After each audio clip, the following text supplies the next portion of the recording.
Welcome to the NHPPA Show for April 2026. I'm Jason Dahl, your host, here with Eric Clegg, Teresa Buckley, and NHPPA President Shawn Buckley. Great to see so many joining us from all over the country. Let me know where you're watching from tonight in the chat. For those of you joining us for the first time, I would like to highlight that the Q&A portion of today's show is exclusive to our live shows. Be sure to post your questions in chat throughout the evening, and we'll select ones to present to Shawn and the team. We have a special guest tonight that you will all want to hear from. So without further ado, Shawn, I'll turn it over to you for an opening word. Well, thanks, Jason. And I think we're in for quite the show tonight. It's, what do we not, there's so much to cover, we can't fit it all in. I'm also quite excited to have Dr. Goodenowe with us. He's a PhD neuroscientist from Saskatchewan that's got some interesting things to say about what's going on. And it ties into some of the other things that we've spoken about the allopathic model and about, alternative practitioners like naturopaths and the like being in the crosshairs. So it's an interesting show. And I really appreciate everyone joining us. We enjoy these shows because it's an opportunity for us to interact with you on a live basis and answer difficult questions and the like. So we appreciate you joining us. Please, put out on your network, restream if you can, and get the word out there. Let's get a large audience by the end of the show. And I also wanted to call again. We put out a call. We want to create what's called NHPPA TV so that we can showcase in a better way all of the testimony that we collected during the World's Greatest Health Show.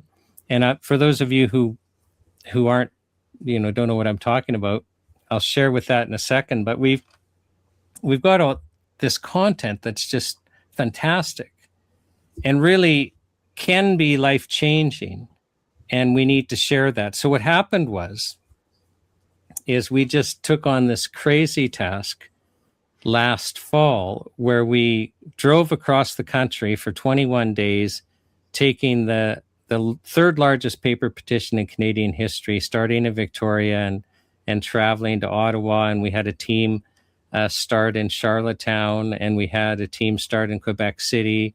And then Mr. Dahl on this call from Whitehorse. So he held an event in Whitehorse and then flew from Whitehorse. He chickened out and didn't drive. I'm just kidding. You really wouldn't have worked. It's too long. So, and we all coalesced in Ottawa. We held live events along the way, but we also had pre-recorded a whole bunch of interviews. So basically for 3 weeks, we broadcast a live show or a health show all day. And we did something that had never, ever been done before. Like many of you will have gone to health shows, and usually there's experts that also have booths at the show. So they're selling their products and the like. Not always. Sometimes you have the odd regulatory expert and an expert that isn't selling something, and they're wonderful. But what they don't have is ordinary people sharing their health stories. Mm-hmm. And we just had crazy health stories. So, it comes to mind, Gail West just came to mind. I didn't prepare to talk about her, but she had Crohn's disease and it was just awful. And she suffered for a long period of time. I forget the name of the lady now, but she was in our Lloydminster event that had suffered with Crohn's for 30 years. So for 30 years, not being able to go to your kid's hockey game, not being able to go to supper with your spouse, and on all, drugs almost the entire time, and drugs actually where this lady was told, it's to prevent flare-ups, but that it didn't prevent flare-ups.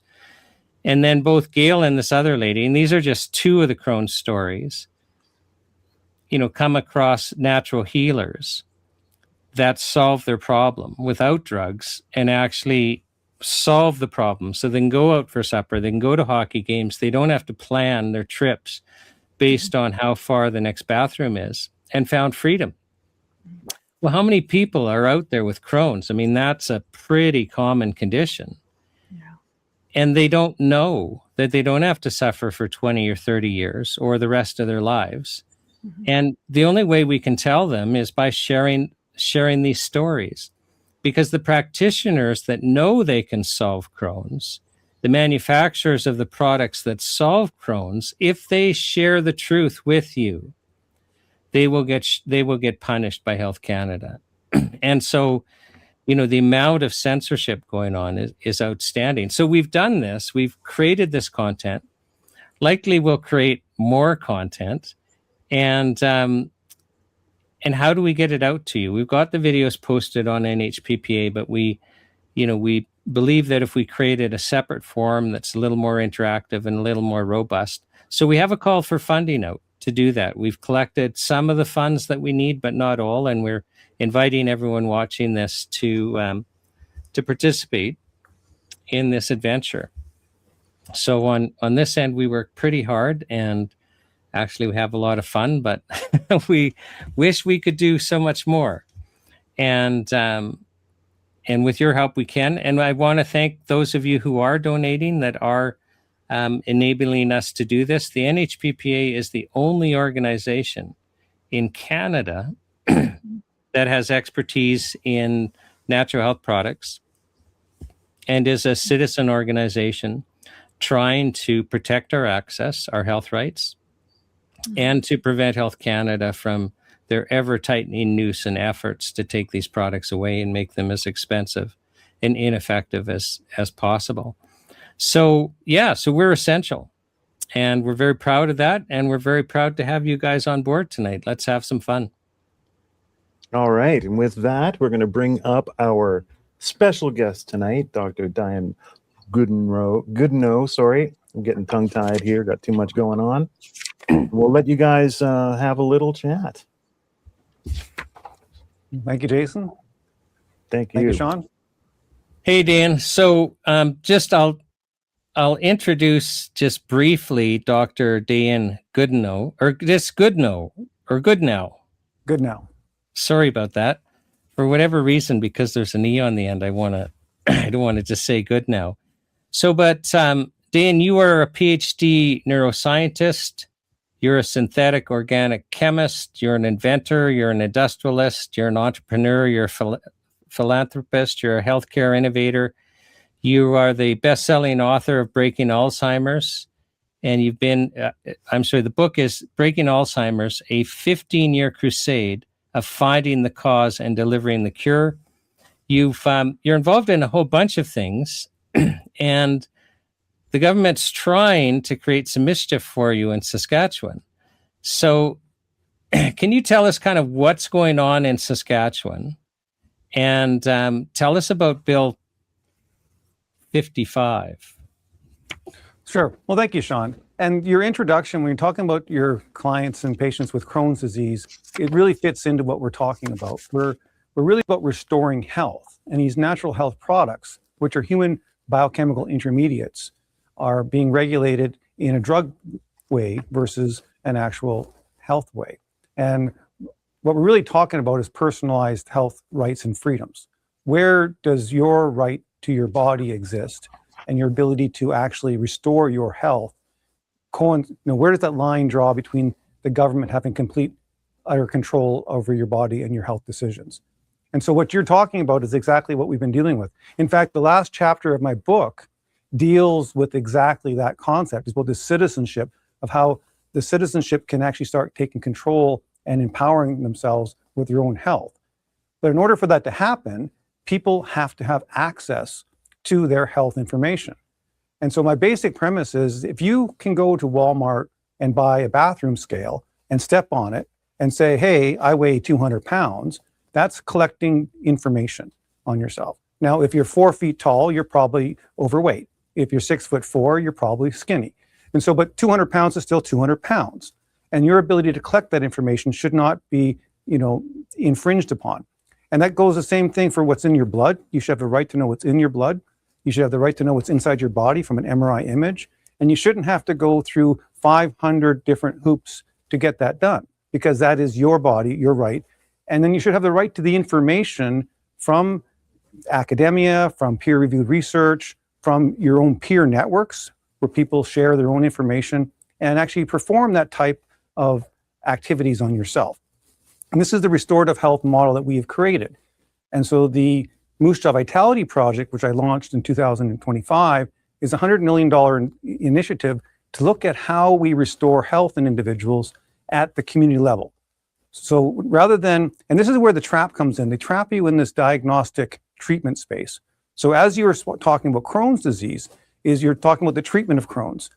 Well, we're not really interested in treating Crohn's. We're interested in restoring the health of the colon. And the colon has a health. It has a job to do. It should have, there's the original manufacturing specifications of how certain body parts are supposed to function. And if they function as they're intended to function, you don't have disease. And so this Bill 55 is really trying to, it's a culmination of a whole year of harassment. So we're not talking about just Bill 55. So when I launched the $100 million Moose Jaw Vitality Project, which we provide 100% free of charge services to the city of Moose Jaw, which is my hometown. We have 6 generations of my family are in Moose Jaw. And so this idea that we understand that health is broken, that the concept of how we treat disease, how we have a lack of preventative care, a lack of community care, I think everyone can agree that that's true.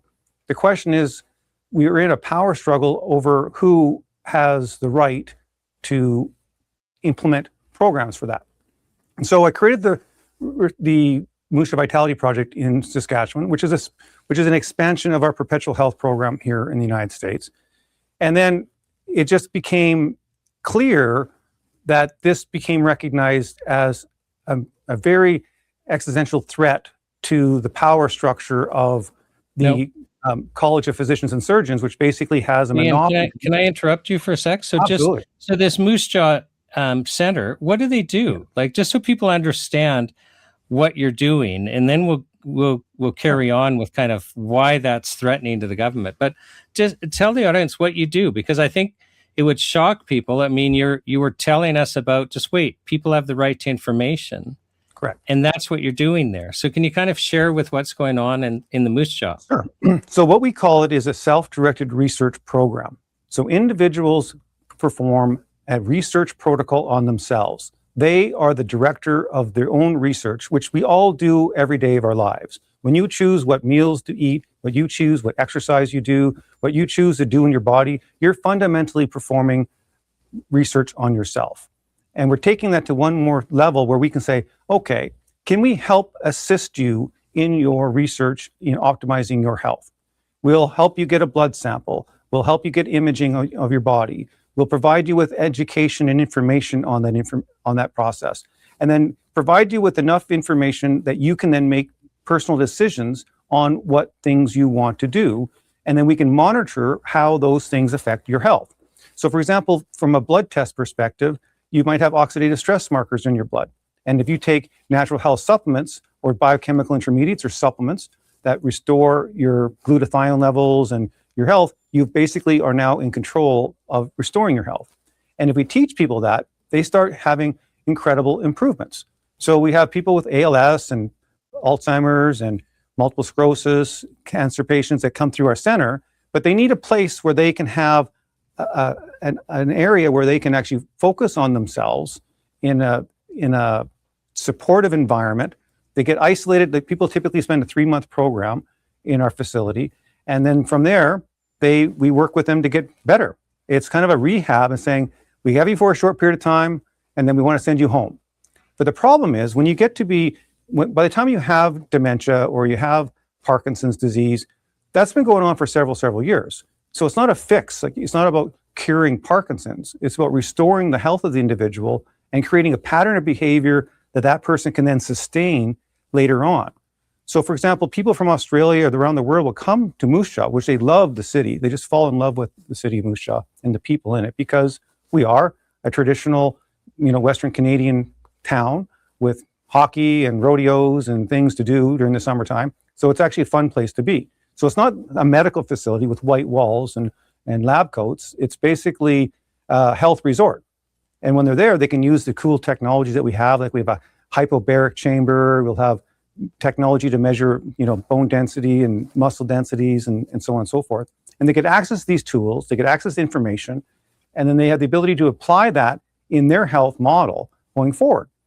And so the point is now it's empowering this individual. So they're not going to the doctor and say, hey, doctor, what should I do? We're teaching them what they can do themselves. And the empowerment that they have in their own health is quite remarkable.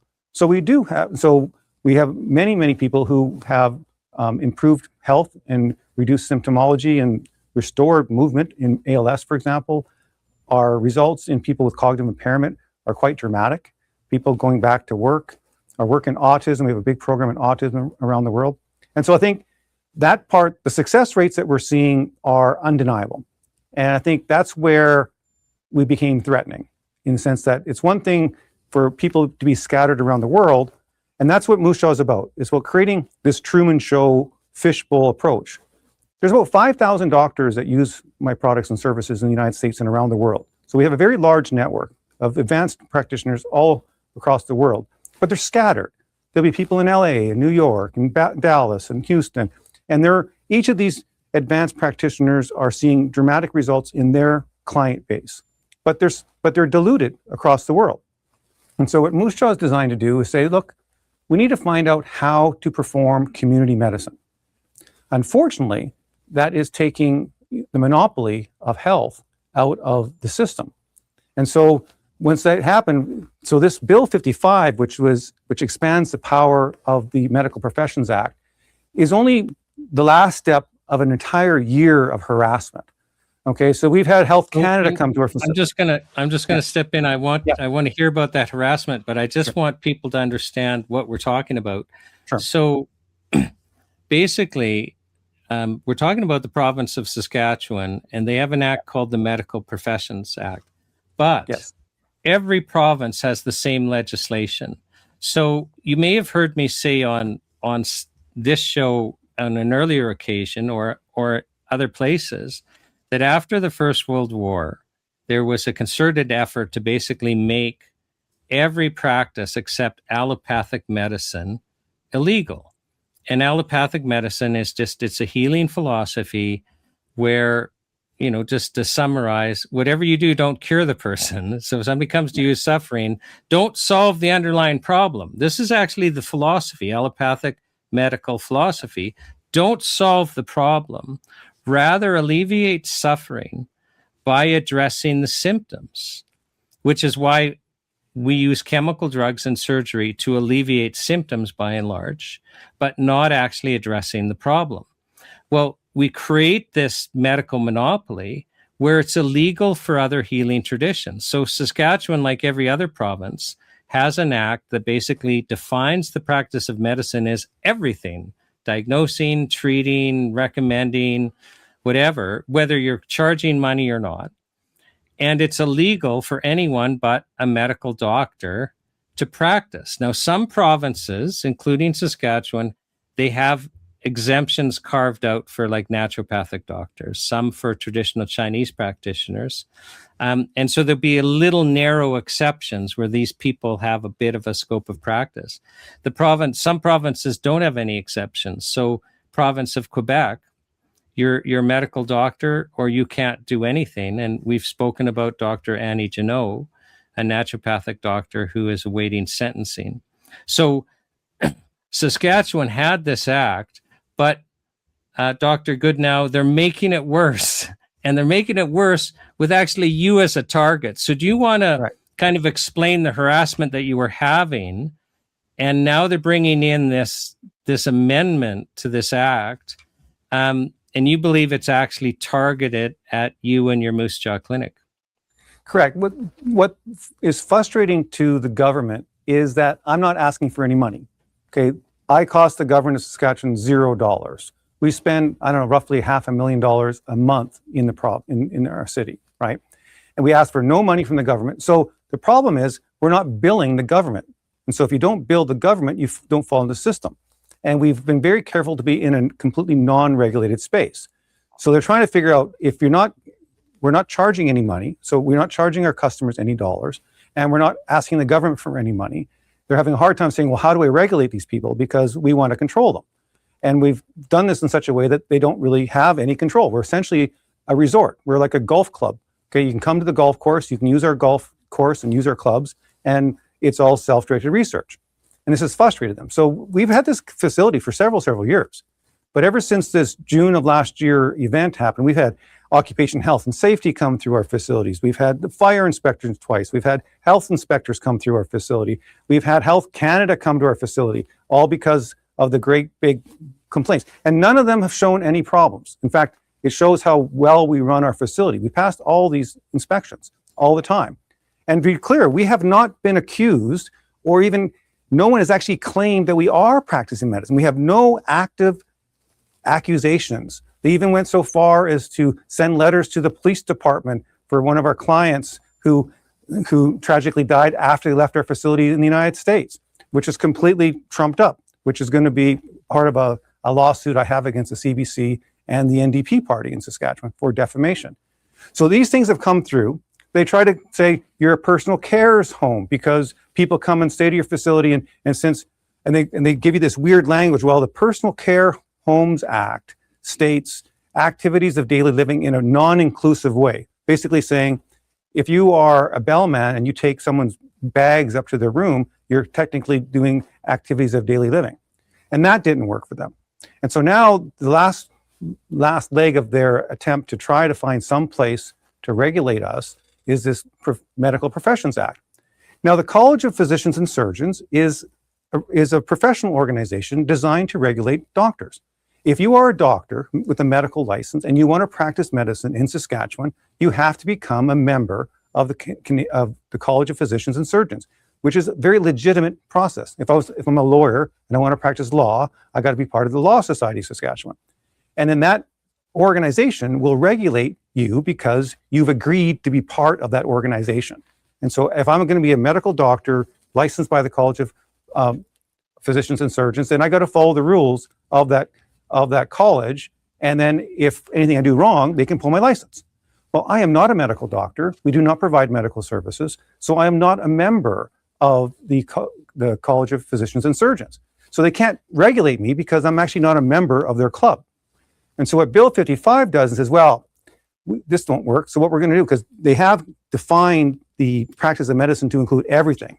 Like if you are a fitness trainer and you put an ice pack on an athlete's sprained ankle, you're practicing medicine.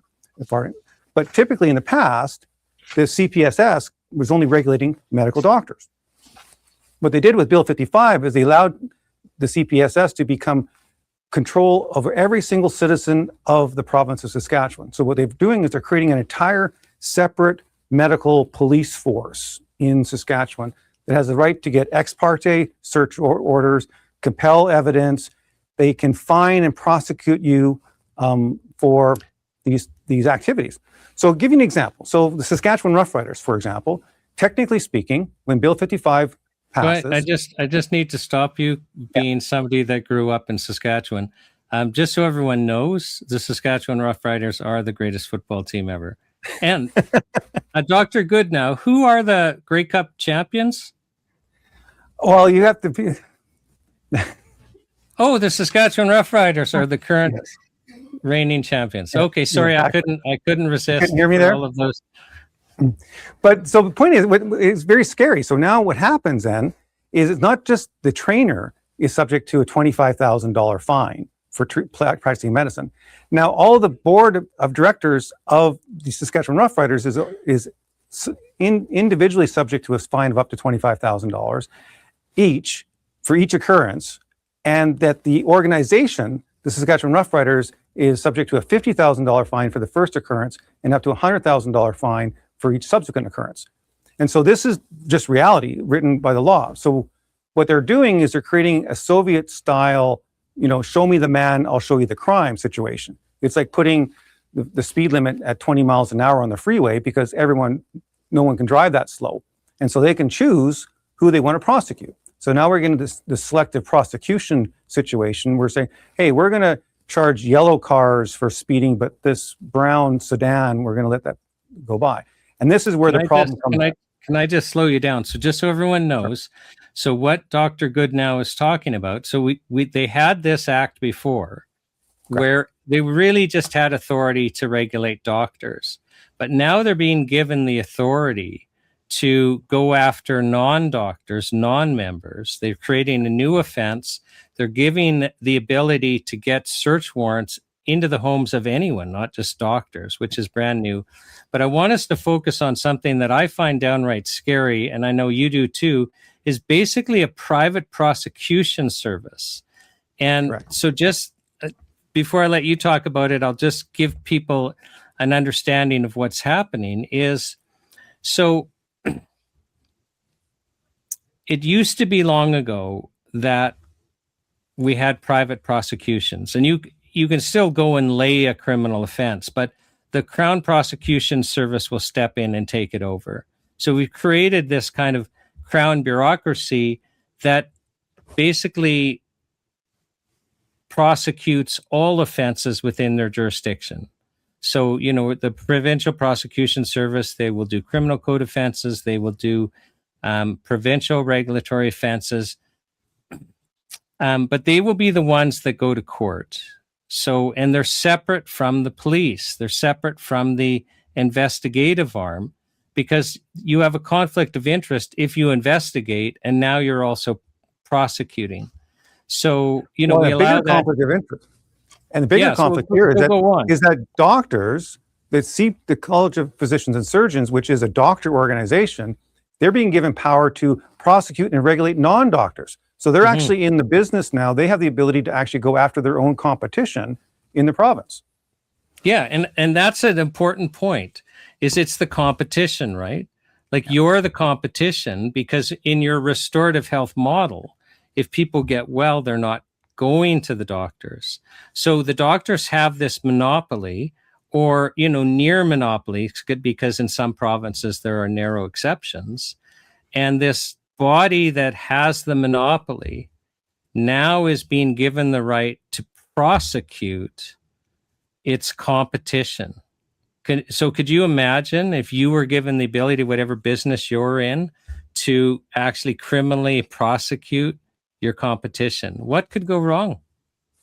Yeah, and it's so unnecessary, because if there is illegal activity going on, you can make a complaint. If someone is out there saying, I'm a medical doctor and I can do surgeries, come to my clinic, and you don't have a license, absolutely, that person should be prosecuted. And there shouldn't be a very hard process to do that.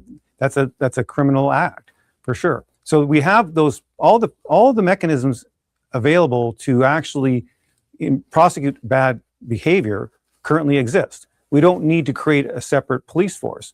And this is the challenge, problem with governments, whether it's the SAS party or the NDP party, neither one of them want to give up power. They want more and more power. They just want to argue over who has that power. And so they both are very happy to have complete control over the population. They just want to argue over who has that control. And so I'm kind of a threat to both the NDP and the SAS party. And the second problem is it's all about money in the end, is where does the financing go? So the NDP want more funding for more public health care. So they want to actually expand the funding so that all aspects of health in the province are going to be run under, you know, the NDP party perspective. Well, if the SAS party wants to start bringing in private healthcare centers and private hospitals and so on and so forth, well, that money has to get allocated now to private healthcare. So someone's got to build those facilities. And so there's still going to be the money spent. And the problem is that I'm not asking for any money. In fact, our job is to find a way to reduce healthcare costs. If we can create a community model that reduces the rates of autism and reduces the rates of Alzheimer's disease, we can mathematically calculate the financial benefit to society for that. And that becomes, these programs should be free. And these kind of community programs should be implemented the same way we do a colon cancer screening program or a breast cancer screening program. It's saying, here is a community-based program that doesn't need to be run by doctors, it's run by communities. And that's kind of where we are moving forward, which is why I'm so passionate about the Moose Jaw Vitality Project and my investment there and our commitment to seeing this work, because we need a solution to healthcare. Okay, right now we don't have a solution to healthcare. And the only solution we have to the healthcare crisis in Canada right now is euthanasia. Okay, the only way we can reduce healthcare costs is start killing people. Before we go there, Yeah. So I just want people to understand. So you basically set up this clinic, Yeah, that you're funding yourself, that people can attend free of charge, and they're getting all these diagnostic services so that they know what's going on in their bodies. They can access. We don't use diagnostic services though. We use measurements. We get assessments. Okay. We assessments. Well, we don't diagnose. And isn't it funny? We even have to be careful with the language and careful in what you do. So diagnosis. But that's actually important. Actually, this is actually not trivial. It's not facetious either. Okay, I do not have the right to diagnose a disease. Okay, you don't have that. A diagnostic is a medical procedure. Okay, that should be performed by a doctor. I have the right to collect information on myself. Okay, I have the right to collect my cholesterol levels, my triglyceride levels, and my imaging information. I absolutely have that. That's my information. That's my right. Now, the conversion of that information into a medical diagnostic, that should be done by a doctor under professional. Now, you can self-diagnose yourself if you want to. You can go on AI, but that is still not recommended for anyone to do. So there's a difference between the collection of information and diagnosis. The point I was trying to make, though, is you're basically providing measurements. So I'm sorry that I said diagnostic. I didn't want us to go, but that is important because we have to be careful. I don't want to get you into trouble here. So, but you're providing people with measurements and information, and that's threatening the system because it's enabling people to make choices outside of the system that isn't costing. It's not part of this control machine. Is that really the problem? That's about control? It's about control, absolute control, and the ability to have people without choice. Like if you remove people's choices, then the only choice they have is the ones you give them. Right. And so, for example, in the COVID era, right? Like you could have this false choice of not getting vaccinated, but if you didn't get vaccinated, you basically get locked up in your house for 3 years and you couldn't leave the place. So you said, well, technically speaking, you are not legally obligated to be vaccinated, but the consequence of taking that right is so hard that most people can't do it, right? And so you eliminate people's choices so that this sense that they do have a choice becomes a false choice because they've left only one option left for you. And what you're saying is they want to eliminate all choices. So the only choice is the allopathic choice. And the only delivery of that allopathic choice is through their mechanisms. And so that's the issue. So by creating choice, it will by definition dilute the power of the current monopoly. Now, I'm going to tell everyone we're going to do a separate interview with Dr. Goodenowe because he's just got too much to cover, and we've got time limits on the NHPPA show. But we're so pleased to introduce him now. So, Dr. Goodenowe, you had started talking about MAID, and I'm sorry for cutting you off. I just wanted to clarify that other point. So I want to go back to MAID, and then I think we're going to have to end this portion. But I wanted everyone to know we're getting fantastic feedback. Everyone wants to hear more. So I'm just letting everyone know we're going to do a much longer interview because there's actually a whole bunch of topics we haven't even touched on. So, but do you want to talk about MAID and for sure, really the economics of MAID? Because people are shocked. They're starting to get shocked with the numbers. Like that's surprising people. A lot of people are concerned about how we do MAID. And what I mean by that is I just made the assumption myself when, the Supreme Court of Canada has finally allowed us to, I shouldn't say finally, they've allowed us basically to euthanize people. I just assumed we were giving them morphine overdoses, much like was happening in care homes already at the very end of life, right? Because A, it's inexpensive, and B, it's painless. Like the person just loses consciousness and the respiration slows too much. I was shocked to learn that we give them a drug that paralyzes them, but nobody can answer the question for me. Are they still aware? And then we give them another drug where they drown. Like basically their lungs fill up. It just seems to me like a really wrong way to be euthanizing people. So people have that concern, but people have not really thought of the economics. And you've thought about that. Can you share your thoughts on MAID? Sure. So I have a pet peeve and a passion about how we discriminate against our elderly and their lack of purpose in the elderly, which is why I created the Senior Engage program in Moose Jaw. So we actually physically go to people's homes, we get them out of their homes, and we bring them back. And we have 5 facilities in Moose Jaw, not just the 1350 Restorative Health Center. We have a research center, 25,000 square foot community hospital center. We have another 20,000 square foot, roughly, manufacturing facility and facilities in the mall. So we have a very large footprint that we're building in Moose Jaw. And the issue is now what we're doing is we're normalizing death. And we're glorifying it. People are having death parties. And we're convincing people that they're not worth living for. And the question is now, it takes about $2,000 approximately to kill someone via MAID. And you can get MAID almost faster than you can get, or maybe even faster than you can get an ultrasound in Canada. And so the cost of the last year of life in an individual is exorbitant, okay? And certain diseases, like the average drug cost for an ALS patient is well over $200,000 a year per person.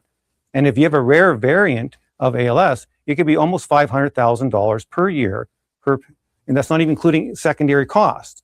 And so the government right now, with the increased healthcare cost, if you look at the budgets, like we're spending more and more money on healthcare every year. Like it's not like you say, oh, the government isn't spending money on healthcare. The government is absolutely spending money on healthcare. The problem is they're spending more money on healthcare and we're getting less and less services from the money we're spending. And whereas the problem is probably mostly because of the advanced drug development programs. So the government is just basically an order taker. They can only order what's on the menu. And the question is how does something get on the menu for the government to pay for it? And the current drug development protocols are established. I can run a clinical trial, I can get FDA or Health Canada approval, and once it gets approved, then it becomes reimbursable from the government. And if the government doesn't reimburse it, then they get a political, it's hard for them politically to not do that. Take the Alzheimer's drug, for example. This is a good example. There's a new drug came out for Alzheimer's that removes amyloid plaques. However, you've got to take 4 to 5 MRIs to make sure that your brain isn't bleeding. And so it costs $20,000 to $30,000 a year at least, plus all this technology. There's no way we could actually deliver this Alzheimer's drug into the community. The cost is in the billions and billions and billions of dollars.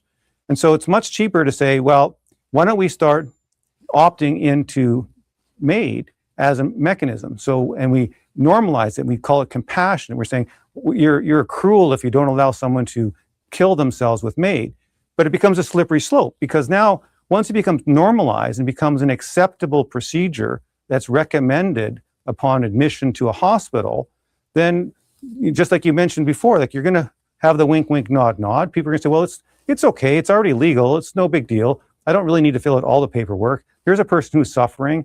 We're going to have a lot of costs associated with this individual. Let's just kind of help that person along. That's just the reality.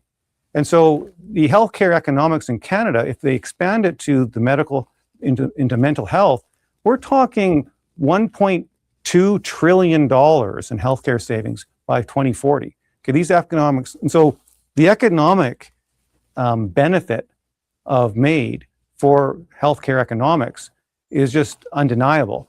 And with that level of healthcare economic benefit, it's going to become optimized. And whether you like it or not, it becomes an economic solution to our economic healthcare crisis.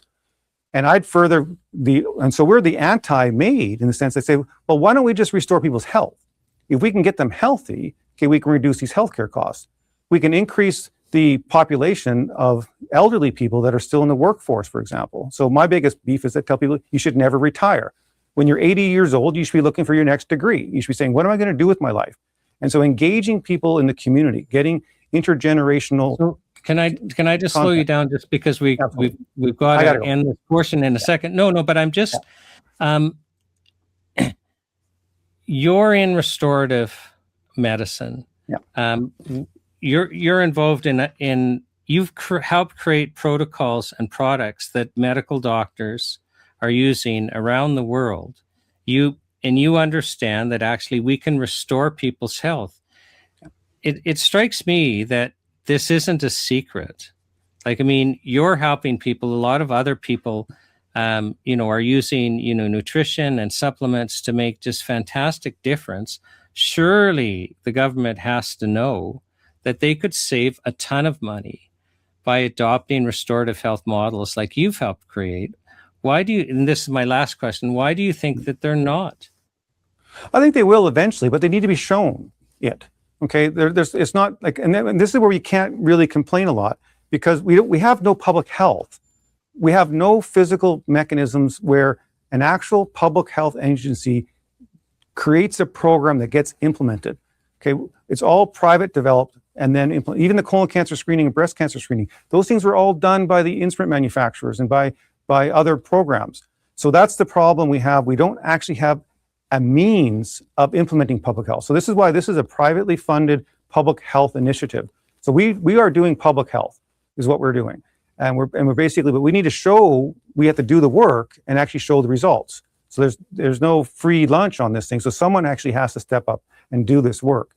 I'll give you an example. Our autism, we have over 200 families. We have a neuro support program in autism. Over 200 families. It's run by two mothers who have children with rare diseases called rhizomelic chondrodysplasia punctata. But we have 200 families. We have 95% of the families report improvements in their children, dramatic improvements. My nephew, for example, he's working now because of the programs that we have. We have children that their aggressions disappear. They're going back to school. I have adult autism children, or adults that are going to their work. They're leaving home. This is the type of work that we're doing when we restore the myelination of the brain in autism. And it goes, so what we're doing is not fancy medicine at all. What we're doing is actually just recognizing that the human body is actually designed to work. And can we actually restore it to its actual working specifications? And if it does that, it performs. It heals. The brains grow. I have a one with multiple sclerosis who's blind for 32 years. I'm going to have to stop you. Yeah. like I say, you and I are just going to have a much longer interview, raising a whole bunch of wonderful issues. And it's just been an absolute pleasure to have you on the show. Now, if anyone is from Saskatchewan watching this live or either video later, they should be contacting the Minister of Health and complaining about Bill C-55 and creating political pressure and taking action, because we don't want to see Dr. Goodenowe and other healthcare practitioners being basically the competition to the doctors being taken out by this act. So, and there's a big informational website called Dr. Goodenowe Fights for Health.ca. So all this is detailed, all sourced information. So if you want to find all the step-by-step details, they're all available there. Shawn, Super. Can I just ask one question? It's just, I've been dying to ask. What is the profile of the people that come to see you? Have they exhausted the medical system? Like, at what stage are they at? And what do you see in terms of how they receive hope after they have conversations with you? It comes from all spectrum. So first of all, most of the doctors that go into this functional medicine, advanced medical space, they actually typically had their own health scares themselves. They try to treat themselves through traditional medicine and said, this is not working. And so then they go into the restorative health program. So our doctors in our network, most of them will have their own personal experiences with concussions or multiple sclerosis and so on and so forth.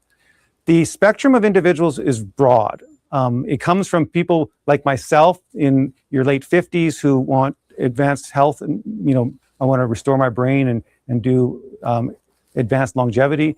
The people that have multiple sclerosis and Parkinson's that have started certain programs, they've done some research of their own. They realize that these drugs are only going to delay the progression of the diseases. They're not going to really provide outcomes. So they start looking into the stuff.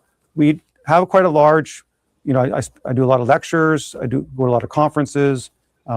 We have a fairly large following. So we have a pretty good, network of people get word of mouth.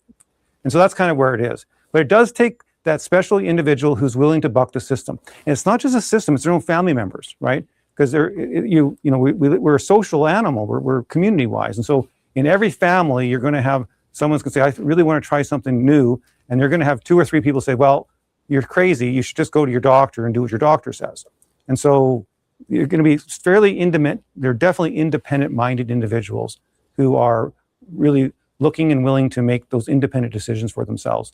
And that's kind of across the spectrum. And once they start seeing the empowerment that they have, that's the most exciting part, because they're not coming to someone to get fixed. They're fixing themselves.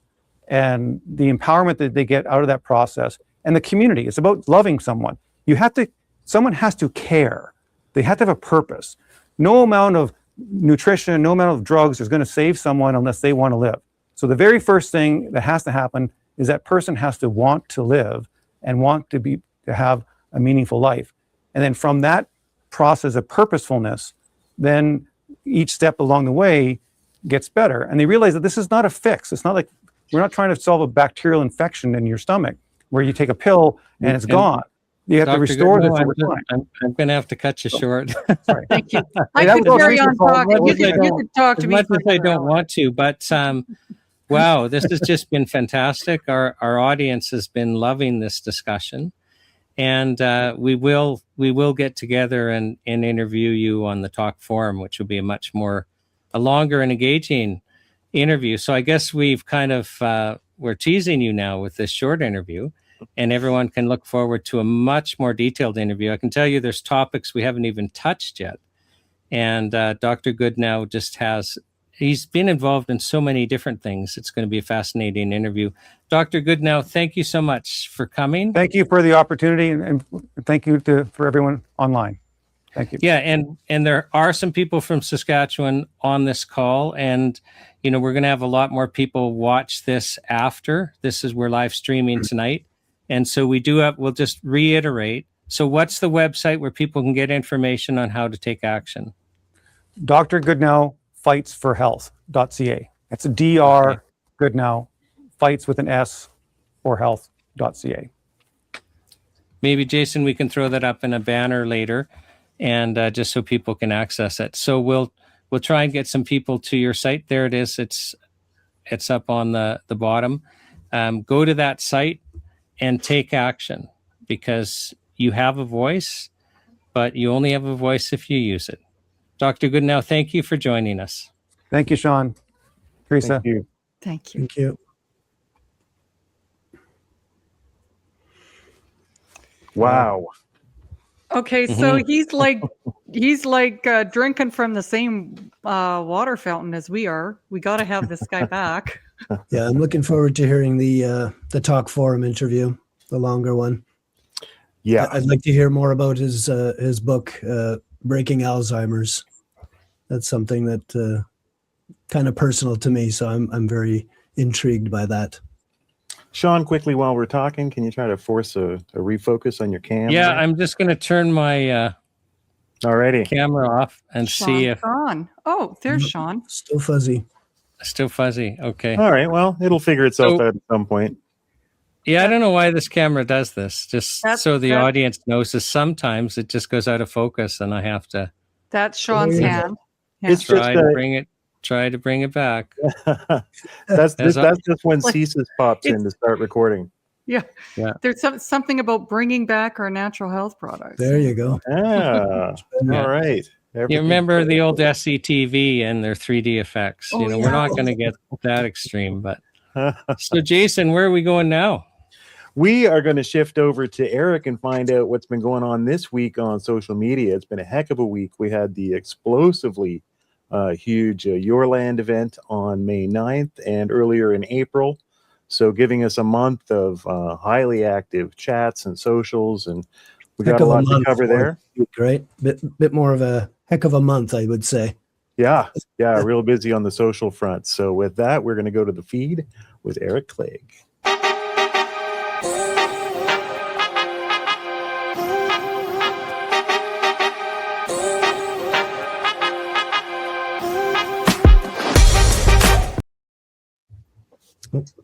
Stop grooving. Yeah, so it's been a real busy month at the NHPPA with all the various projects, past, present, and future. And on social media, well, the posts have been varied and comments have been very passionate and, dare I say, spicy. So starting off slow, we're in the process of adding several sections to the website. I'll talk about all those. I had a whole spiel planned out about that, but that'll come next month because it would just, I'd go on for about an hour or so. But one of the pages that we're putting up is the Print Center. And that's a page where supporters can go and visit, download various printable items such as promotional business cards, postcards, other items you can download and print. And I think Jason's going to throw up the QR code if you have it handy. If not, well, we'll get to it. So on our recent Leave a Calling card post, we announced that we've added these printable custom business cards for people to leave with regulators, stores, decision makers, just as a show of support for natural health products. And you can download from the NHPPA Print Center. More promo cards and postcards are on the way. Kid Stang said, I love the idea of leaving a calling card. It's like a tangible reminder that advocacy isn't just online. But let's think bigger. What if these cards came with QR codes linking to resources? And it could amplify the message and connect advocates instantly. So great minds think alike. We already have a whole new series of postcards in the works with QR codes for the different campaigns. So these are coming soon. So you'll be able to leave them here and there, put them in the grocery store, bulletin board, drop them off at your local health food store. So that's coming soon, as well as a bunch of other projects. And as you probably know, Bill C-224 has advanced to committee. So we're asking people to write a brief in support of Bill 224. It's actually really easy to do. We've got a complete guide on how to do it on the website. And the more briefs we have in support, the better the chances of getting this bill passed. So all you need to do is take 30 minutes or so, go to the website there, the QR code's up in the corner, and find out how to submit your own. We had a lot of praise for young advocates like Josh Prefontaine, who was actually on the NHPPA show just recently. And he's a traditional Chinese medicine student who he was actually the first one to submit a brief. And one commenter replied, well, it's inspiring to see the next generation stepping up. More of this is needed. And another supporter commented, and I agree, I think naturopathic supplements prescribed by a naturopath should be covered just like prescribed meds from a doctor. That sounds like a good idea. And Shawn, one person commented on how they appreciate how you shifted from defending Health Canada to protection of access and choice despite Health Canada. So I thought I'd mention that. Lots of comments on various clips that we posted from the last top forum with Elliot Overton. He talked about thiamine, B1 deficiency, fatigue, brain fog, diet. Jason, I think you have a clip queued up for that. Little clip of... We're seeing some people with Parkinson's disease almost go into remission, okay? Almost go into remission. It's not a cure because they have to keep on taking it. And we don't have time to go through the mechanisms of why that might be. But there are scientific reasons why sometimes they have to keep taking high doses. But what I'm saying is that there are a wide variety of these conditions which are responding very well to high dose thiamine. And these people have basically are at the end of their tether. They were told that there was no solution to the health problem. Even people with chronic fatigue syndrome and fibromyalgia. In fact, those kinds of people are oftentimes that's one of the biggest groups of people that we have that we know respond very well to this therapy. Is people with chronic body pain of unknown cause and people with severe chronic fatigue, sometimes to the point of being bedbound and unable to work. And in some cases, not every case, but in some cases, we're seeing that using high doses of vitamin B1 or the various types of vitamin B1, we're seeing that some cases it can actually almost, in some cases reverse, and in other cases just improve the health condition substantially. We have thousands and thousands and thousands of people doing this. Yeah, so supporters are noting how micronutrients versus drugs can address the actual root causes of these problems. Asia says, this is the circle of corporate greed. Poison the food, make people sick, feed them pharmaceuticals that just mask the symptoms. Root cause healing is what is needed, and we don't need Big Pharma for that. Richard comments, it takes years of dedication to reset what has been done, especially after generational malnutrition. The remedy doesn't happen overnight. So I guess the earlier you start, the better, but it's never too late to get proper nutrition. Kim says, who is this amazing guy? He speaks my language. Well, this amazing guy, as we said, is Elliot Overton. You can watch the full video on our YouTube channel, which I think we have a QR code queued up for that.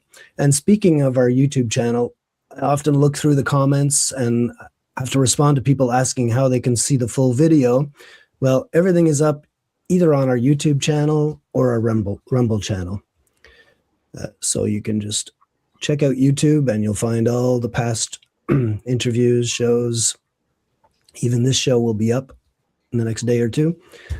During the world's greatest health show, Shawn interviewed a woman, Karen Peters, who described her journey from an incurable disease, rheumatoid arthritis, diagnosed by her doctor, to complete health by visiting a naturopath and following a protocol that involved various natural supplements. It's an amazing story, actually. I mean, she was on a chemotherapy drug for her problem called methotrexate, I think it was. Yes. Just to keep the symptoms under control, but it wasn't helping her at all. So, Shawn, you often refer to this encounter, so we figured we'd better get it up there on the socials. And it's also on the YouTube channel as well. I think we have a clip of that as well. You end up, through the experience, coming to understand that you can rely on him. So, I did. And you came across a different doctor. That was super impactful. Can you share with us what happened? So after a year of doing the traditional Western medicine treatment, which was not making me well, and I knew I couldn't continue down that path, I started just Googling, looking for a naturopath, and I came across Dr. Tris Trethart out in Edmonton. And when you say nothing happens by accident, I know that I was supposed to see that doctor. The reason I chose him, because there's so many to look through when you start looking, is he was an MD first, and then he studied naturopathy. So I knew if I went to see him, he was going to balance science with naturopathy, and that was what I felt I needed.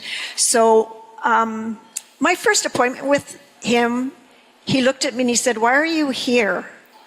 And I said, "I was diagnosed with rheumatoid arthritis, and I know there's no cure." And he looked at me and he said, "You need to know there's a cure for every disease." So if you don't remember anything about what I talk about tonight, I want you to remember that there's a cure for every disease. So we had a lot of comments on this one. Sherry said, "I was given the metho prescription also, and I never took it. I'm so glad." Helen said, "I'm sad that doctors know nothing but pharmaceuticals." Kimberly mentions, "I wish I'd known more years ago about natural remedies, as I would have helped my dad with the same diagnosis as the lady in the video. I also would have told my mom not to take cholesterol pills for many years. She died, the many years she did, of which caused her dementia." So I can relate to that comment a bit, because I went through that with my mom. And if I knew now, or if I knew then what I knew now, what I know now, I'm sure I would have talked to my mom about some of those options. Linda suggests to Kimberly, consider eliminating all gluten as it contributes to inflammation. Letty says, "I was pretty much treated the same way by my endocrinologist. When I saw him after being told I had osteoporosis, he offered me drugs, which I refused." And she goes on to say that she eventually found natural ways to alleviate the symptoms and is doing very well. So seeing a naturopath or a traditional Chinese medicine practitioner might be the solution for you. Now, this month, Shawn, you appeared on many different shows and podcasts. Good thing you know what you're talking about and that you like to talk about this stuff. There was the Adam Seuss show. We shared several videos, and one clip in particular that got a lot of reaction is where Shawn asks, "Is water a drug?" He's basically explaining how legal definitions can blur lines between natural substances and regulated drugs. Shadow Piercer says, "We've effectively legislated stupidity to protect the safety of crony capitalists whose products wouldn't survive if fair competition was protected. Debbie Stouffer says Health Canada needs to be shut down or the name changed to Pharmaceutical Canada. Where's our RFK Jr.? Oh yeah, his name is Shawn Buckley. So Dr. Marion Latteroute had the risk of death from polypharmacy, 5 or more drugs, increases with each drug added. That's the nature of chemical drugs that poison pathways. But nutrients in the dozens or even hundreds actually promote health. There's no reason to lump all the NHPs with chemical drugs, which generally poison biological pathways. They're very distinct with far safer profiles. Shawn was also on the Mark Nixon show talking about natural remedies versus chemical drugs. Tracy says humanity has forgotten that our planet and all of its natural content have a reason for existing, whether it's the dandelion weed or the sun, all are formative healers for us. Gabby says all we need to heal ourselves can be found in nature. Now, the most commented on video this past month was from the Nadine Wellwood podcast. Can you play a little clip of that, Jason? Canada right now, in my opinion, is a one world order experiment. We are I think we are the nation, the Western, supposedly liberal, free world that is being used as, and I mean, people may think this is a little bit conspiratorial, but the reality is all the facts, all the actions are pointing to that. No, I mean, my expertise, aside from constitutional law, is in the area of food and drug regulation. And Nadine, I'm now firmly of the opinion that Canada has the most dangerous food supply of any nation in the world. So we have the most toxic food supply and the food supply that is most devoid of nutrients. We used to be tied with the United States, but because of what Kennedy is doing south of the border, removing toxins and requiring basic nutrition in the foods, Canada now stands alone, in my opinion, as having the most toxic and dangerous food supply in the world. So I think we have probably quite a few viewers from Australia, because we had quite a few comments about Australia and New Zealand. Camilla says it's happening in Australia. They're trying to seize farms, to clear land for wind farms, and destroy national parks, etc. Kevin says Canada's provinces are all still colonies of the Crown, all deserve freedom and nation-state status. Canada as a nation is all but done, a failure that died by political corruption from within. Cody says it's all the Commonwealth countries. Corrine mentions the UK, Australia, Canada seem to be in a race against each other for who can erect a communist government first. They keep one-upping each other as to who can do more moral damage to society. And excuse me, Keith Hawkins, he said, in Canada, we have it all. We have all the natural resources that any other country would dream of. Great Lakes, forestry, farmland, saltwater fisheries, freshwater fisheries, nickel, ore, gold, uranium, plenty of oil, gas, cattle, etc. We have it all with only 40 million people. So yes, if an experiment was to be put in place to destroy a country with all resources, it would be Canada, because over half the people can be easily into starving to death. So yeah, we have a lot of comments about the Commonwealth countries.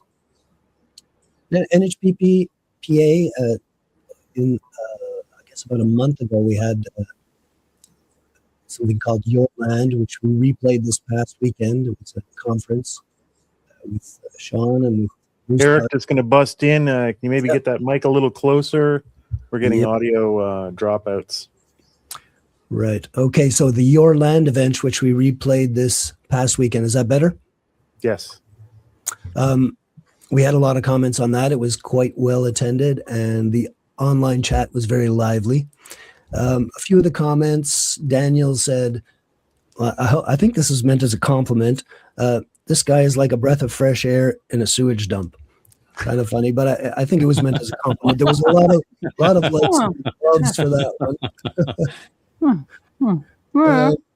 So there's a contrast, but anyhow, Carmen says Shawn Buckley is a true warrior. Keto says most insane country in the world.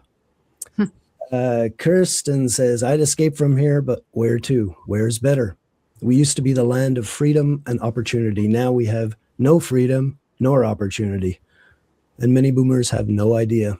Yeah, I just want to jump in there, watching that Your Land broadcast. There's this amazing moment. Everybody's got to go watch this. The live stream is still up, and we'll be definitely, re-releasing chunks of it as we go.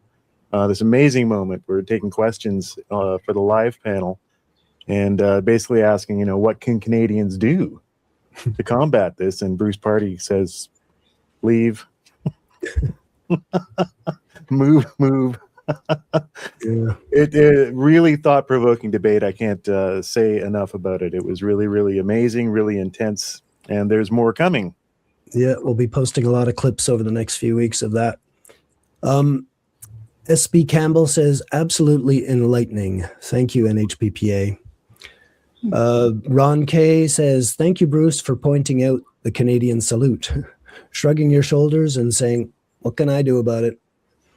The controlled demolition of Canada is running at full speed. The best we can do now is to just tell somebody to watch this episode. The NHPPA just totally nailed it again. It's a great, great conference to watch. I've seen clips. I haven't seen the whole thing, but I plan on watching the whole thing.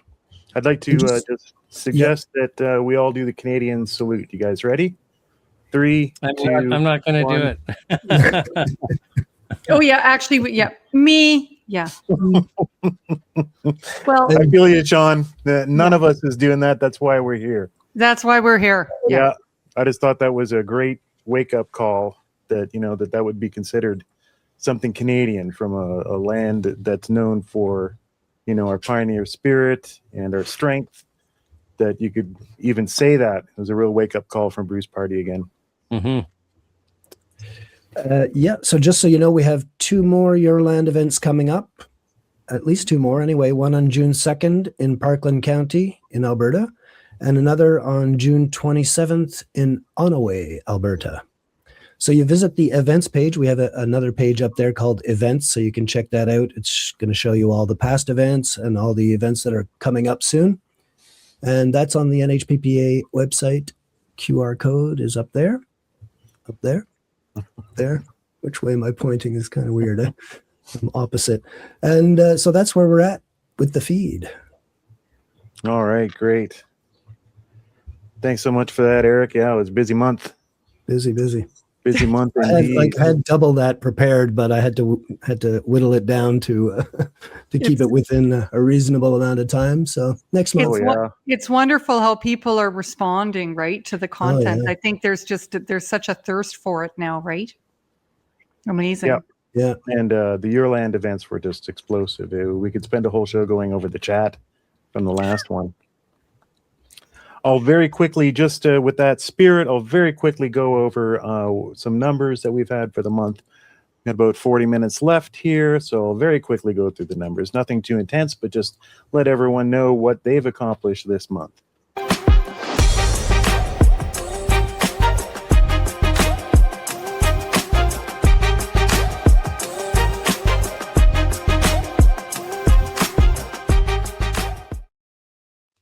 Okay, what a month. Everything is growing. The 2 massive events this month has brought real eyes to all of our socials with 11,280 views on YouTube, 2,600 watch hours, and a great milestone, everybody.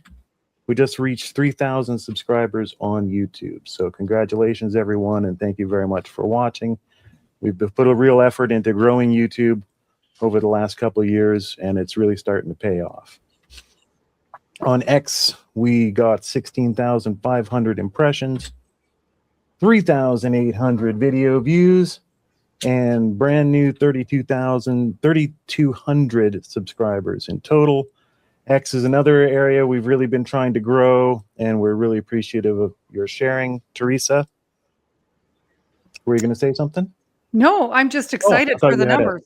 Yeah. I thought you wanted to talk. Yeah. No, I'm just excited. Numbers are great. Growth is great. We're getting there. And this is really important because, we can do so much with advocacy, with our e-letters, with our letter writing. That is, one of the main ways that we do get your voice to the government.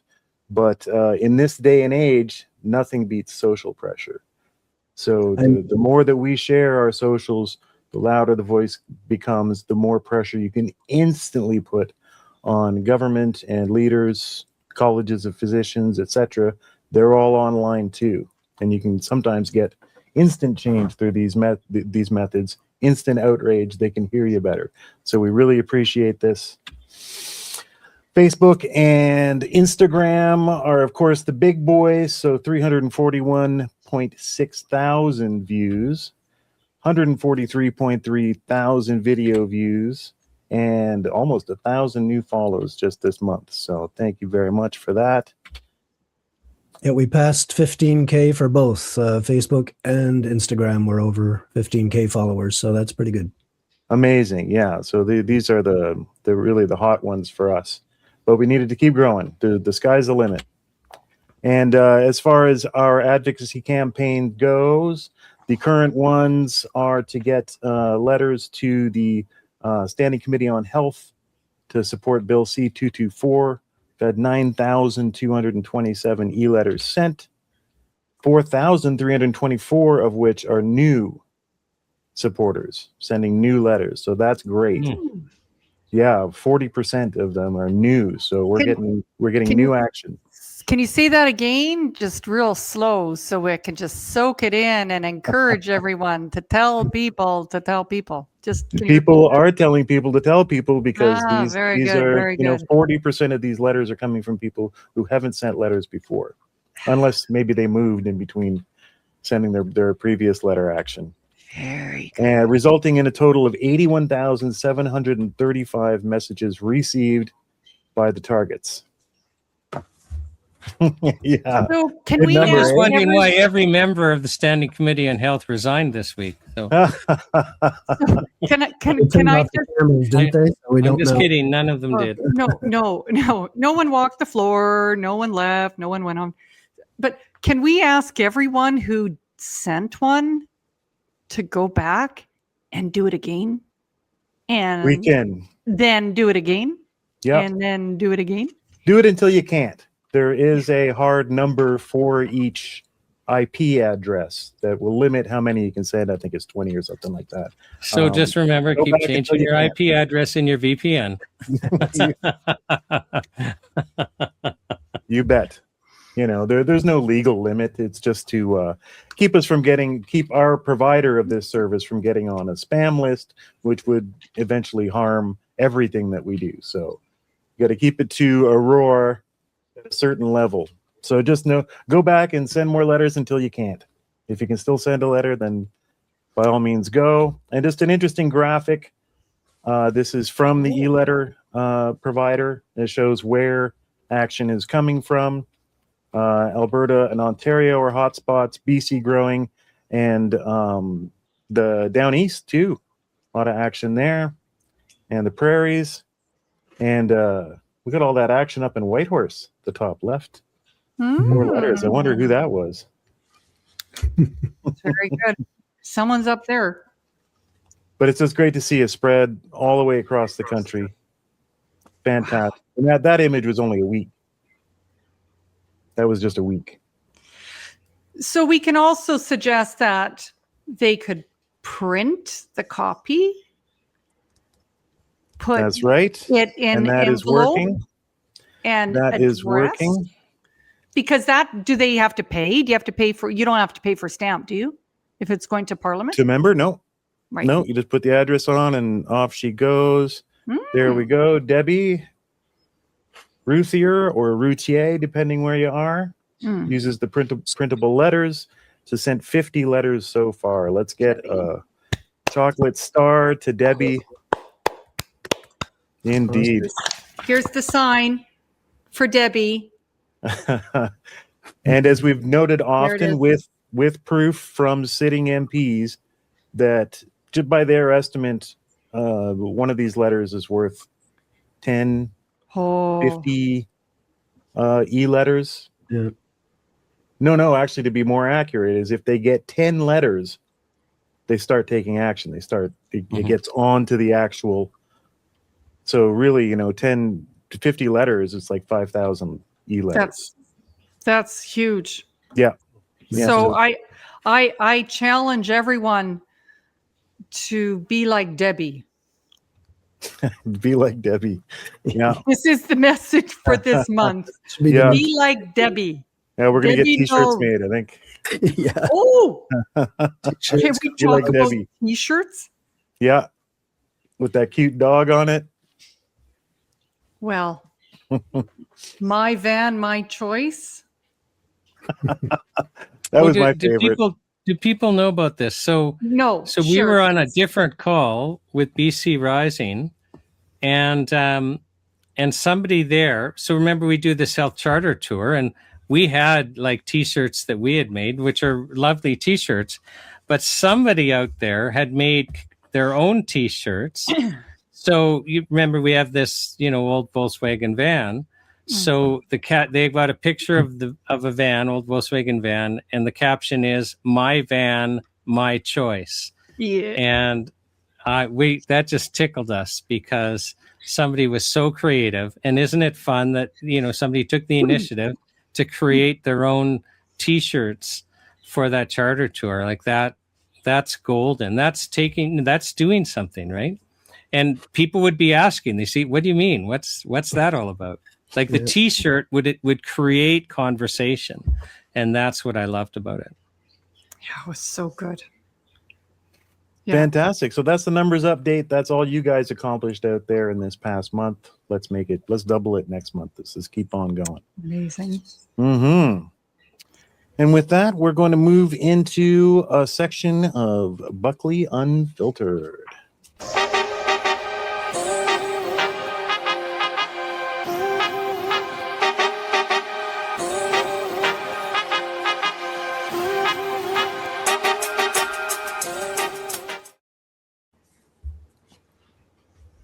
Oh yeah, Eric was going to take this section. So Eric Unfiltered. All right, let's go. I'm ready. So, I was just really impressed with the number of letters sent out by brand new people. And I expect Teresa a little later on will talk about, how we have to tell people.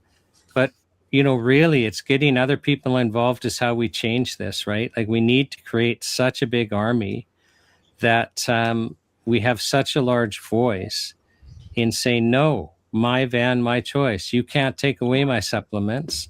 You can't shut down people like Dr. Goodenowe. We've got to have other options. We demand the freedom to decide how we're going to treat ourselves. And so, I don't know, I'm just overwhelmed by the numbers. And I thank you for what you're doing, and let's continue to do it. We're playing here to win. I don't want to pass on a nation to my grandchildren where they're absolutely trapped in a pharmaceutical model. And then just also really touched, Teresa earlier on was on the Standing Committee of Health website looking at the briefs that have been submitted. And I know that, submitting a brief, it sounds challenging, but just tell your health story. A page is enough. This doesn't have to be daunting. And we've got instructions there on how to do this. You email this person. This is some ideas on what you can say. But if you have a health journey and you rely on natural health products, just share your story. Or if somebody close to you has a health journey, just share their story. But let's let them know. You don't have a voice if you don't use it. So I'm going to share about something that just happened, and it got me thinking. And but before I do, I'm just going to, we've been talking about how we've been doing a bit of land rights stuff. And just so you know how that came about is really we were getting invitations to speak at farming events. Like we already came to realize that farmers were under attack. And, food is the first thing that we need to be healthy. Clean food, clean water, clean air. And when I say clean food, also with nutrition. And, the only reason why we have to supplement is because we're not getting what we need in our food. So having family farms, having people being able to produce good food for us is absolutely crucial. And we're getting these invitations, and that's forcing us to kind of look into those issues more than we otherwise would have been. And it's like, it's bigger and it's deeper than we thought.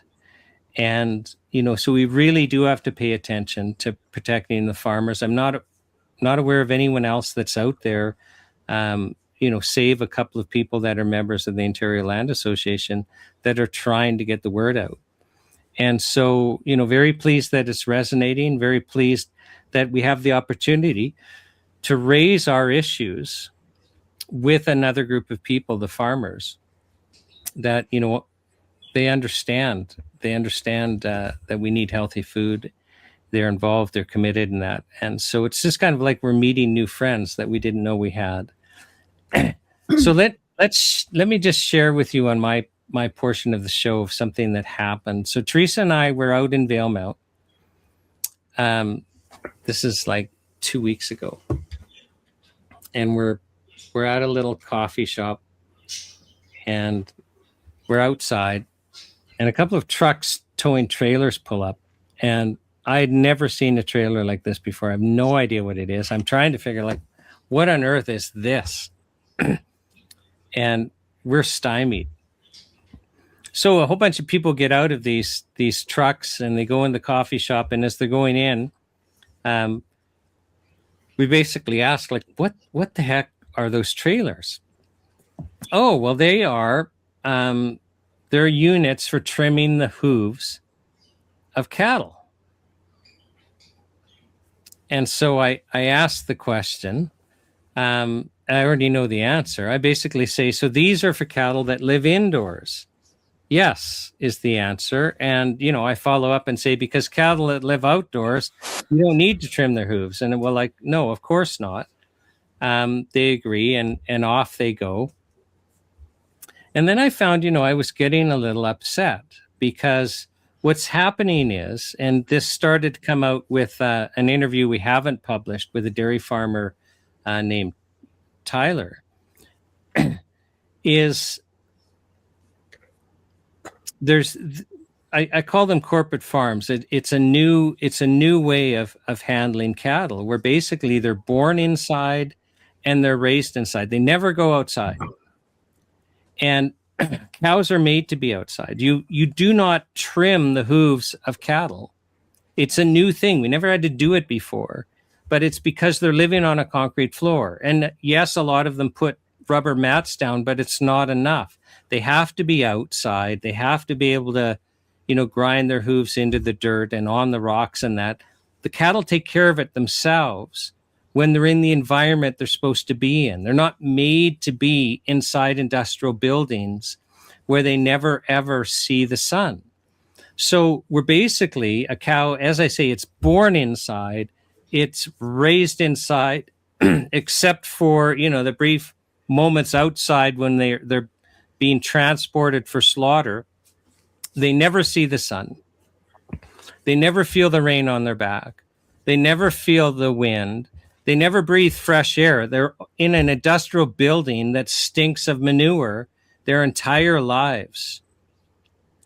And I just found, and I was finding myself getting upset for a cow to be corralled into this teeny little trailer, and then to have the experience of having its hooves cut will terrify the cow. And it has to happen several times in the cow's brief lifespan. Unless they're dairy cows. But there's no way that the dairy cows raised inside are going to live as long as the dairy cows raised outside, because they'll be crippled and they'll have to be put down before their natural lifespan. So I was getting upset that, here we're just creating this needless suffering of animals needing to get their hooves trimmed, crippling them. And, so what happens is cows they're not made to stand on concrete. Again, it doesn't matter that they might have rubber mats down. They're made to be on soil.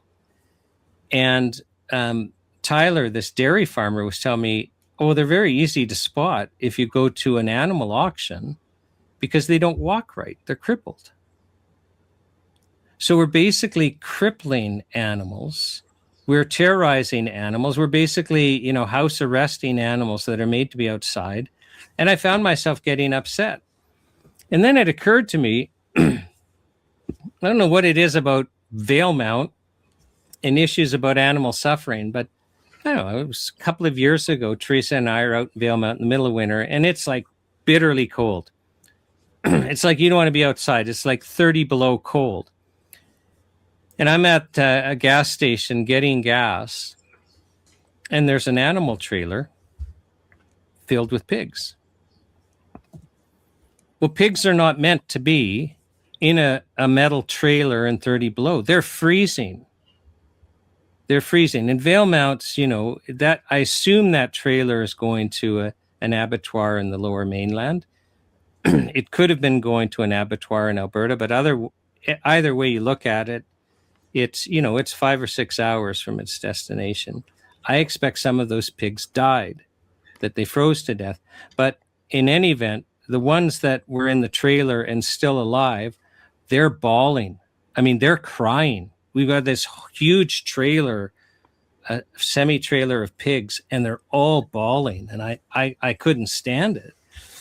And why this was happening is as part of our efforts to centralize our food production into the hands of corporations so that the government has complete control over our food supply, they closed all the small abattoirs. Now, this is apparently for our safety. It has nothing to do about safety.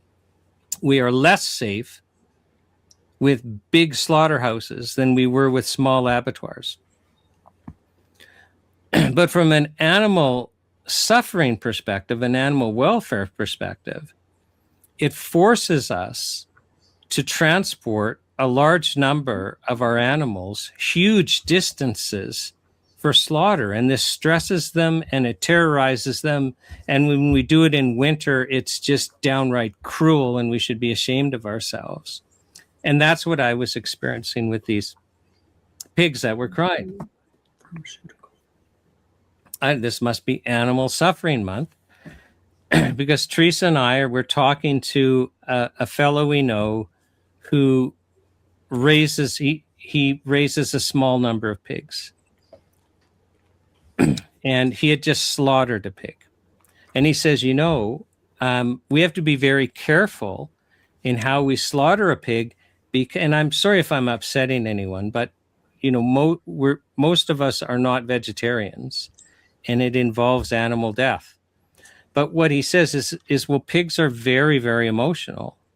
And, the other pigs will get completely upset if they know that one of their mates has been killed. So they have a separate pen that he says is at least 200 yards away. There's no way they can smell the blood. There's no way they can hear anything. And they have this pig basically eating their favorite meal, and then they shoot it in the head. It doesn't know that it's happening. And even then, the farmer's upset that they have to kill the pig, but at least they're doing it in the most, humane way they can think of doing it and not upsetting the other pigs. So he's telling us, these big slaughterhouses are now electrocuting 25 to up to 50 at a time on this big metal floor where they basically electrocute the floor. And he says apparently, the pigs get burned and they're screaming and wailing. I mean, I knew that they were trying to they had this procedure where they can try and stun them individually. And I just wrote a piece for Vitality magazine on the subject, and I had the occasion of just doing cursory internet search, and I came across this video of pigs being slaughtered in Canada. We're going to have hopefully publish the link with the Vitality article. Don't watch it if you don't have a strong stomach, and you can't not be upset. And I kind of wonder, has the big money stopped funding the animal welfare groups? Because we put the chickens into industrial buildings where they're never outside, and then we did it to the pigs, and now we're doing it with the cattle. And the way we're treating these animals is just absolutely atrocious. But if we can get rid of the family farm, if we can get all of these animals in industrial buildings run by corporations, the corporations will do all of the vaccinations and pharmaceutical drugging that the government wants. They will. The corporations will use only government-approved feed. They will. The corporations will basically track every animal that, the government wants. They will. We did a whole segment. I think we did 8 videos on animal cloning. And in the Health Canada opinion that they used to justify, we're going to allow cloned meat. We're going to allow cloned animals into the food supply. They basically acknowledge all of the problems and expenses with cloning. There's no business case for it. The animal suffering involved with cloning is through the roof. In fact, the European Union has banned the cloning of animals more for animal welfare to prevent unnecessary animal suffering than for human health. It's just so atrocious, but not Canada. But Health Canada tells us in their, opinion paper why cloning of animals, what the advantage is. And the advantages are that it's a way to introduce biopharmaceuticals into the population and biochemicals into the population. The family farm's not going to raise cloned animals. The corporate farms will. And in that way, because it's not going to be labeled, you will have no choice. You are going to get biopharmaceuticals. You're going to get biochemicals in your food. And that's just the way it is. So,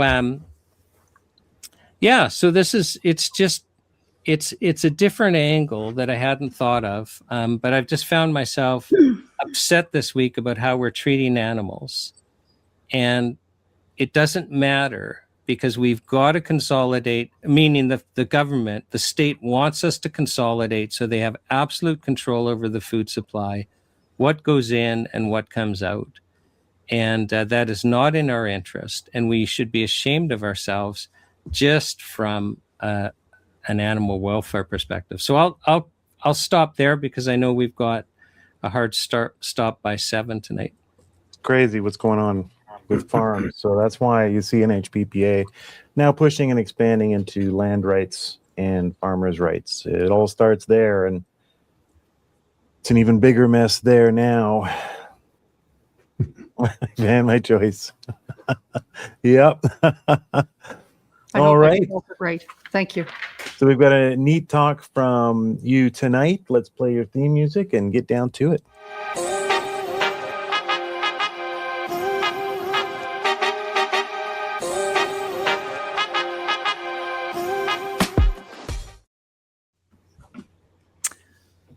Thank you, everyone, and welcome to NHPPA University. I was thinking today about what to share, and I know I recall sharing when I first started coming on the show with you guys about this book that I've had in my possession. And I wanted to take a little bit of time and read again from it. Just bear with me until the end, because I think there's a good lesson for all of us there. So this is a book that I found, I discovered a few years back, and this has to do with my great-great-grandfather and my great-great-great-grandfather, who owned a printing press factory in Bristol at the time of the war. Now, I came across this book, and it's called Martins During the War Years, 1939 to 1945. Inside the book, it's basically an entire accounting of what they went through in terms of their struggle. There's something about us and what we're experiencing now. It seems like we've forgotten as a people what it's like to suffer and then carry forward and move through. I think At least I'm a little shocked. And maybe it's I grew up in the 70s and didn't have anything to worry about. I just ran around my neighborhood and drank water out of a hose. And now all of a sudden we're having to actually stand up and to fight and push back. And it can get tiring. And so I just wanted to do a little bit of reading here. And Jason's got some photos from the book. I wanted him to just play at the same time. So it's not too long. And so just bear with me while I read. This book was written. And now this is an accounting of what the factory went through during the bombing of Bristol. At 6:26 on the evening on the 24th of November, 1940, the siren sounded to herald the first heavy air attack on Bristol. Our factories at Temple Gate, so close to the railway, were an obvious target for the enemy. And while the alert was still sounding, the first bomb fell on them. By next morning, the offices and the greater part of the Temple Gate factories, fully half of our total factory area, were smoldering ruins. This disastrous air raid, in which we suffered damage much greater than any other firm in Bristol, gives the wartime history of Marden's unusual interest. Apart from this, the difficulties which we had to meet of supplies of material, direction of labor, changes of production, and the like, were the lot of any business which was trying during the war years to maintain the supply of goods for civilian use. But it was the air raids and their consequences, and still more the measures which had to be taken and the efforts necessary to restore production, that make us feel that this is a story worth telling. You see, we're going to have a story to tell. I guess that's one of my points. We're going to have a story to tell when we're all done this. At various points in the account, mention is made of the fine work done by some groups of employees under particularly trying conditions. As far as possible, the names of individuals have not been mentioned. To do so would be invidious, and the list would become well nigh endless. See, there's so many of us. But we should, like here at the beginning of our record, to pay a tribute to all those who made possible the remarkable recovery which took place during 1941. First, to our chief engineer, Mr. J. Evans, and his staff, who tackled the immense job with as little hesitation as if plans had been laid for it in advance. Short of skilled labor, and with their principal fitting shop destroyed, they restored services, cleared away enormous quantities of rubble, made buildings weatherproof in a surprisingly short time, and set to work, rebuild and overhaul a large number of damaged machines. Next to the managers and departmental heads, both in office and factory, who, each in his own department, wrestled with the chaos and reduced it to order, displaying therein a remarkable power of organization and a fine talent for improvisation. Do you want to go to the next picture? Just maybe flip to the next one. Finally, to all staff, see, that's the plant there. All of those orange ones were all buildings that were bombed. So think of that as Canada and our healthcare system. Finally, to all staff and factory workers for their loyal and devoted service, whether it was men and boys shoveling rubble from the roof in the rain. Do you want to go to the next shot? And cold of midwinter, or machine teams working long hours with little heat and less light, or clerks and typists sitting in overcoats by glassless windows. All were actuated by one idea: to get on with the work. We must also place on record our great appreciation of the fire brigade, both regular and auxiliary, under the able leadership of Mr. J.A. Harper, who was zealously seconded by Mr. A.W. Langley at number 11 Factory. Do you want to go to the next picture? They displayed skill and courage of no mean order, and it was solely due to their efforts that the destruction to our buildings was not even worse. At all times, they displayed a constant vigilance which ensured that everything possible would be done to safeguard the factories. Do you want to go to the next picture? That's the fire guy, the ladder there. This is a story of the home front, and therefore only brief reference is made to the fine records of the men and women from Martin's who served in every branch of the forces and in every corner of the world. Their numbers are summarized at the end of this book, but only the names will appear on the Roll of Honor, prisoners of war, and those whose decorations were awarded. The great majority of those now on national service will, we trust, soon return to share the task of rebuilding. After all the devastation suffered by our factories, the period of reconstruction will be no easy one, but we are confident that with cooperation such as brought us through the war, we shall overcome every difficulty. Can you go to the next photo? And then the next one, please.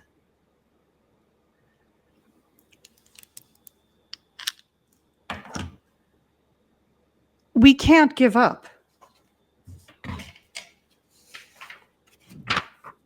Never give up. We can't.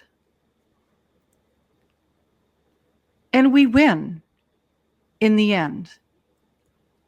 We have to carry on. If we're tired, take a day off, take a week off, take a month off of getting busy and getting involved. But get back in and know that everything that you're doing is making a difference. It is. I promise you, they're watching. What was crazy about this book was listening when I read the part about the clerks and the typists were working in the winter and there was no glass, but they needed to do the work. They got the factories back up and running, and then they ended up turning the factories into printing maps and such for the war. I think we've forgotten how it is to carry forward and to push through. I know I did. And so that's why I've been going back and looking at a little bit in the history books. Where were we? What did we do to move forward? And how we have to keep moving forward. So I just want to encourage you so much from the bottom of my heart. And this tell people, holy Dinah, it's resonating. And people want to know what's going on. They're suffering. And they want to know that there's a way that they can feel better through natural health products, right? They want to know. So I think everyone has to just feel like it's, except the fact that maybe we're sitting beside the door or the building and the windows are all blown out and there's no glass and we're still typing at the clerks and we're in our coats. But you know what? There's a reason why we're here at this time. And so this is NHPPA University for this month. Never give up. Thank you. Wow. To think that's all from your actual family history. Amazing. And they survived and succeeded. All right, time pressure is closing. Less than 10 minutes of Shawn left. And perhaps it's ordained to be this way. No actual questions in chat tonight. I think we've been so informative that people have no questions whatsoever. We've got a few chats I do want to highlight. Helen Boyce or Bois, depending on the lineage. I met you and your wife when you came to speak at Grimsby on land rates. Hi, Helen. Hello, Helen. Hello, Helen. And from Unconditional, if they do it to pigs, think of why they are killing people.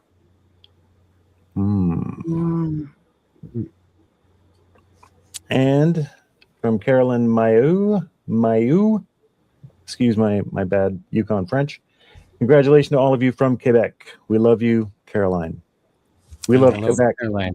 We love Yeah, you, we love Quebec. Caroline. Yeah. And we love you, Quebec. We need the whole province motivated and marshaled into action. We can't do it without you, Quebec. So it's great to see you in here. And with that, I think we are done for the evening. Shawn, if you have a closing thought, perhaps, before we call it an evening. Yeah, just, really quickly, I was inspired by what, Teresa was saying. And, a lot of us think, oh my gosh, this is new. We never expected this. Yeah, we just expected to, grow old and have a nice life and, die nicely, quietly in a room surrounded by our family. Like, well, sorry, that's not how it works for most of us. And, history marches on and it's up and down and good versus evil. And here we are. But as crazy as this time is, and, really is crazy, we have trouble keeping up with all of the things that are happening. You were designed for this moment. You were purposed to be here having this experience. And we're all in this together, as Teresa says. So let's put on our overcoats and keep typing by the windows without glass. Let's shovel the rubble off the roof in the rain. Let's, shore up the building walls so that they don't collapse. Let's fix the machinery and let's get going. Because the reality is we know that we need to have healthy food, clean water, clean air, and we're demanding no less. And we have to have supplements to stay healthy, and we're demanding no less. And, we don't want the only options for us to be chemical drugs and surgery. We want other options, and we're not going to settle for less. Like, we're just not. So let's buckle down. Let's, I know from our end, we're just so thankful to have all of you here. It's so nice to know that we're just together a team. Those numbers that Jason shared of your participation are just amazing. So tell people to tell people, and we look forward to seeing you guys at the next NHPPA show. 81,000 members of parliament nagged in a month. Let's That's go. fun. Yeah, let's go. Bill C-224 passed. It's just, we're off to a great start for this year. The van is rolling. All right, everyone. We thank you for joining. We'll be back next month with another NHPPA show, and in 2 weeks with a new NHPPA Talk Forum. Thank you for joining, and we'll see you next time.